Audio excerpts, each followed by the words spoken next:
In this video, I'm going to talk about a few strategies when it gets abnormally hot outside. We're in Raleigh, North Carolina, zone 8A, and our normal June high temperature, I think our average June high temperature at this point is like 91 degrees every day, and low around 70, something like that. But we're actually going up to 101, 102 for the next few days. And I think there's like maybe three to 4 days in a row we're going to be over 100. So, exceeding that temperature a little more than normal, and slightly drier than normal. I think after that point we get back to our normal humid days. It tends to put a cap on the temperature a little bit, where it clouds over in the afternoon a little bit more. But for the next 3 or 4 days, I got to think about the garden. We were right here, we're the 3rd or 4th week in June. So this is pretty typical. If we're going to get this kind of temperatures, it's going to be right about now. We have gotten a lot of rain this spring. So I'm fortunate to actually have some moisture down in the soil, and we've done a lot of soil work here on this channel. If you've seen, this is really a channel about soil that happens to also have plants growing on top of it. Okay, I love the plants. Love all the color and texture and everything that hopefully you get from this channel. But this was built on soil, and it's a soil that really takes in a lot of water. It would take probably more than 3 inches of rain and a thunderstorm to get water to actually run off of this. It soaks in readily into the ground, and I've shown that in a video before where I've just held a water hose in one spot and just talked, and the water just goes into the ground. So I've got decent water storage out here. So if I kick the bark back, and Steph, if you'll follow me right here, I'll just show them just in this path real quick. Okay, so we have wood chip paths out here. My beds are going to be the same because it's hardwood mulch over there, but it appears a little dry on the top, but that's as far as I need to go down to find water. Okay, so there's plenty of moisture in the soil. But the problem is, yesterday was 98 degrees out here, and it's the first of, like I say, many as it's going to build for the next few days. The plants aren't necessarily able to bring water out of this soil. They don't have a root system that matches that kind of temperature where it can bring enough water up into the top of that plant. So they're losing water out of the top faster than they can bring it up. So what good would watering do in that situation? If I was just watering the soil, I don't know that you're going to get a whole lot out of that, because the plant already has water. It's just struggling to get it up into the top of the plant fast enough. So what I actually do is walk around and mist things. And, some of the things that struggle with this situation, the plants are able to take a little bit of water in through their leaves. And then also at the same time, when water evaporates, it cools. This is the reason we sweat. Okay, so when you're outdoor sweating, that moisture on your skin is evaporating and it's keeping your skin cool. That's how our bodies regulate themselves. It works the same in these plants. I propagated plants for 20 some years in my nursery, and this is the time of year we were taking cuttings. So think about this, is a 100-degree day. I'm taking cuttings. As long as I keep them moist all the time through the whole process, that evaporation off of those leaves keeps the little piece of the plant.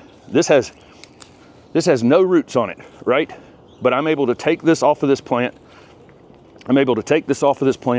Strip these leaves off of it, take out the new growth, okay?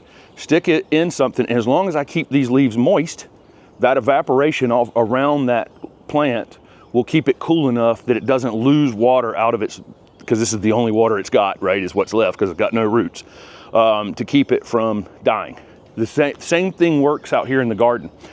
What we would do at the nursery is I'd go and look, and we had watered maybe in the morning, the whole nursery, and then at 1 or 2 o'clock in the afternoon, I'd get things wilting in containers that had water in them. So we'd go turn the irrigation back on for a minute or 2, okay? And it was just to put some water down on the black cloth that was below the plants, and also put a little bit on the plants themselves.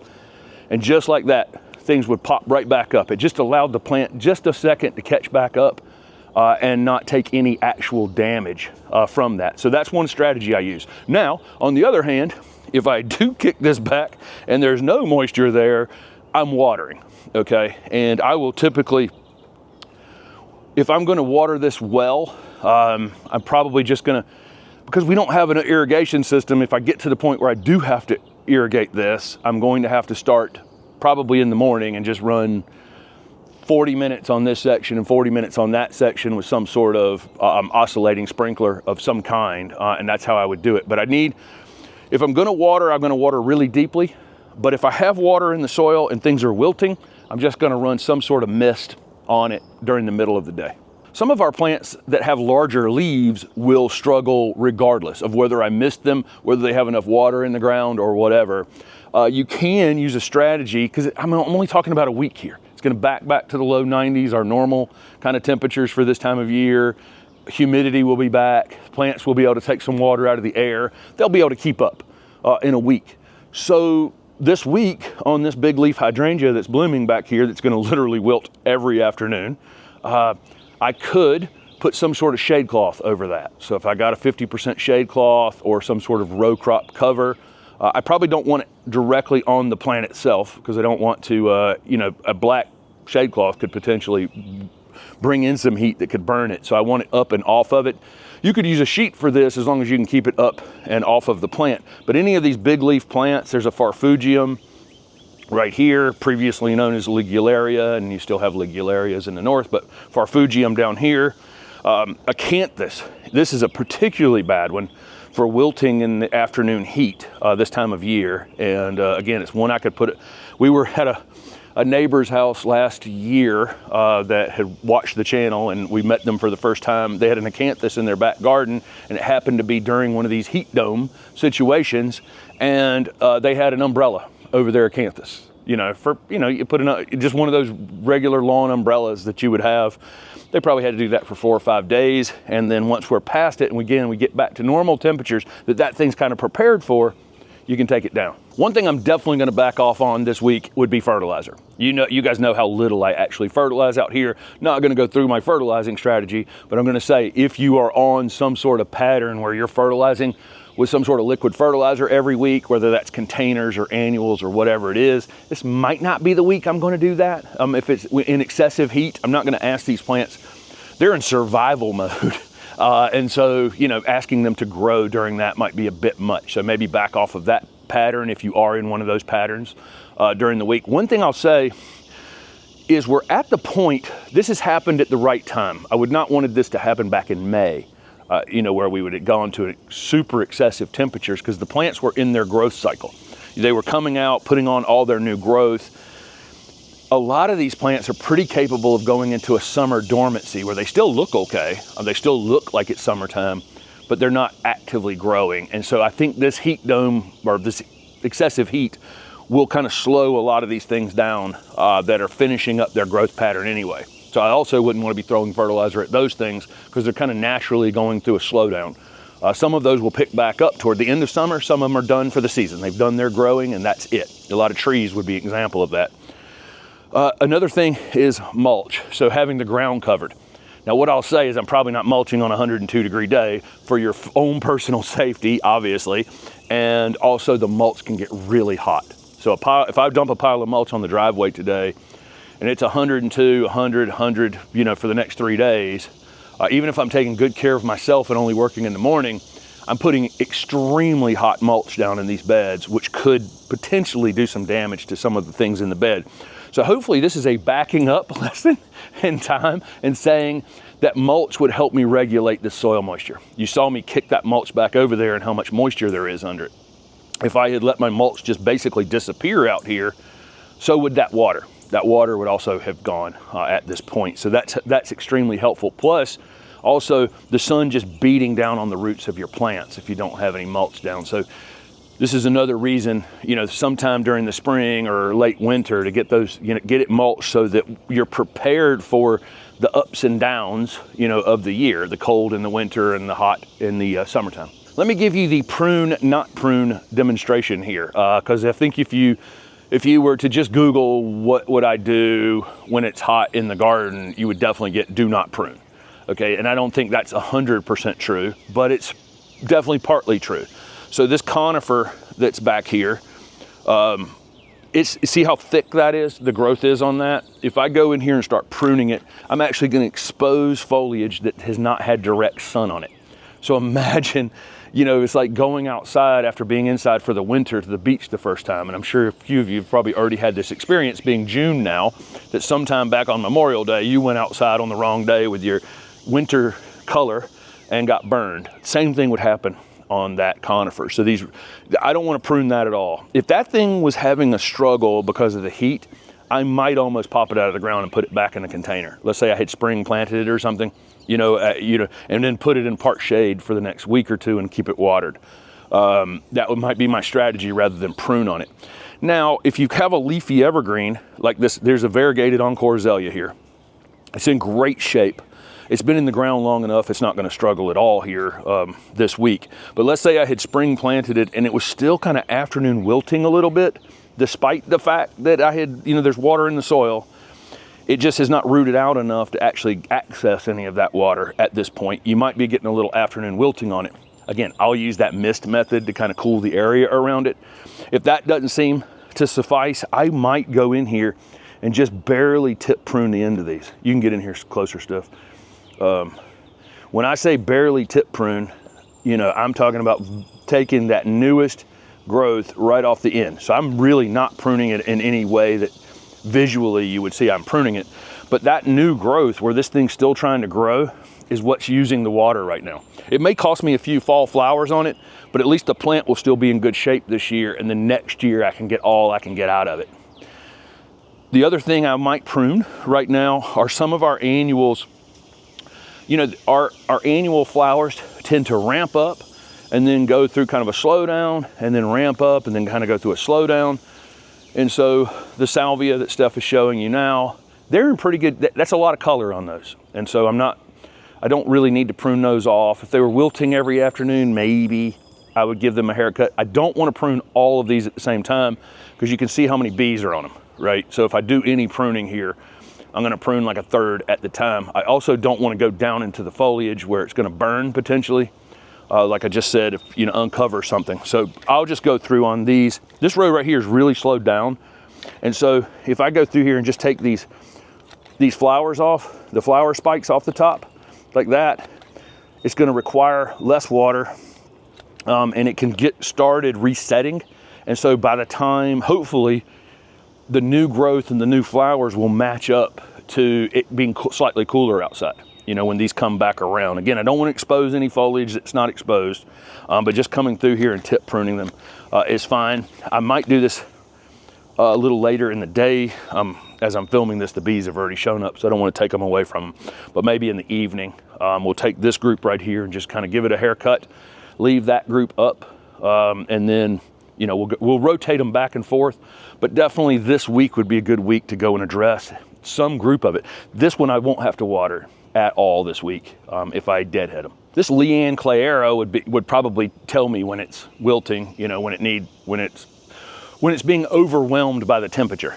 It's not, again, I got soil moisture down there, but it may get absolutely overwhelmed by the temperature and not be able to get water up here fast enough. Some of this spiky new growth up here is I'm not gonna expose any foliage down in the middle of it by coming up here and just, taking these pieces off here. So that's an example of something I might prune just to slow that growth down.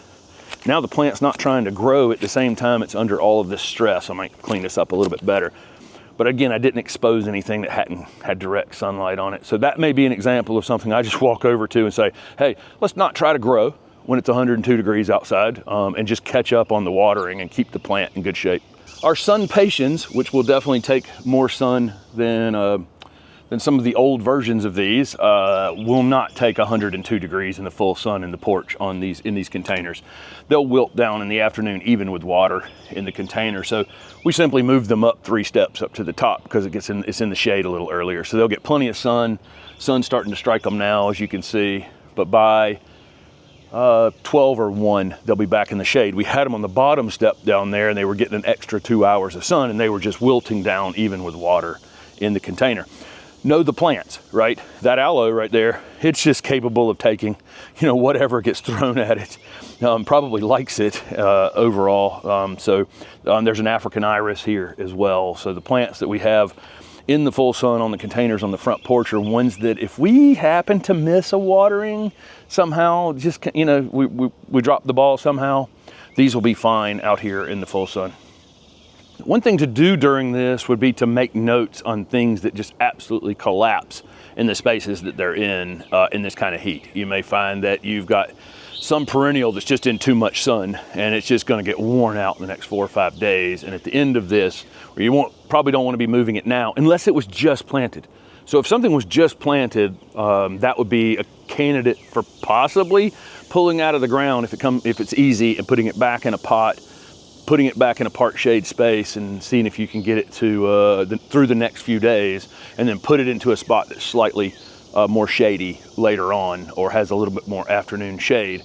But for the most part, you're just gonna be making kind of notes. If you go through, there's 400 different plants in this garden, and I guarantee you over the next 3 days or so, I'm gonna find a couple of things in this garden that are like, ooh, if it gets it's capable of taking the sun on normal days, but it may just flat out be incapable of being in that space for future years. It'll survive the next few days and that'll be fine, but maybe in the fall, we'll address it and move it somewhere else. So pay attention, to how plants are responding. Are they just declining? I mean, wilting during the day and recovering during the evening as the catch up from the water in the soil, that stuff's okay. And that's kind of normal for big leaf hydrangeas and a few other things to kind of go through that. But if they actually look like they're just not recovering from it at all and they're going to be damaged in the future, that's a candidate to move during the fall or winter months. Take care of both you and maybe your bird friends as well in the garden. Make sure that they have water. We'll give them some additional food out here during this time of year. It's just it's stressful for everything. They've gone from puddles everywhere to this week. They'll be out of puddles real quick. So we'll make sure we have water in the bird bath over there. And also, again, taking care of yourself, work in the early morning, get inside later on.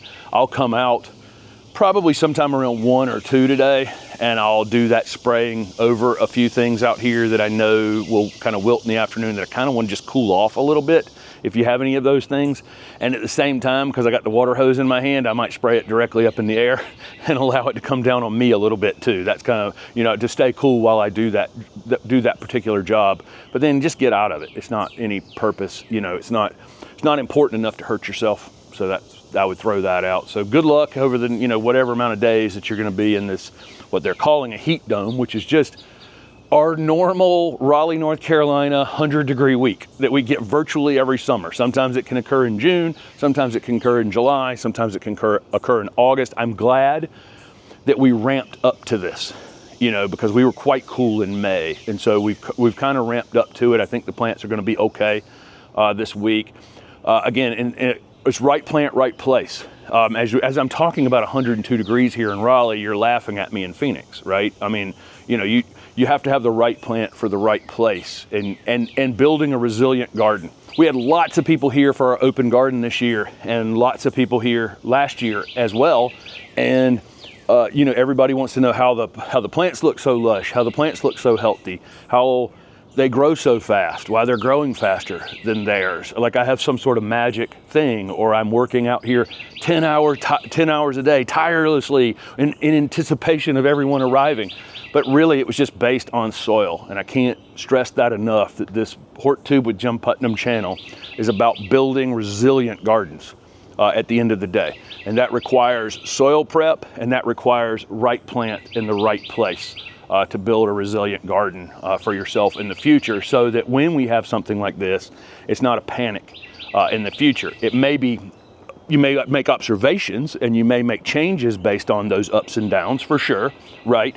But you're not in a panic over it, because your garden, again, it has resiliency built into it, and the ability to absorb water from the, that happens to fall, the free water from the sky is stored well in the ground here. So good luck to everyone, and thanks for watching.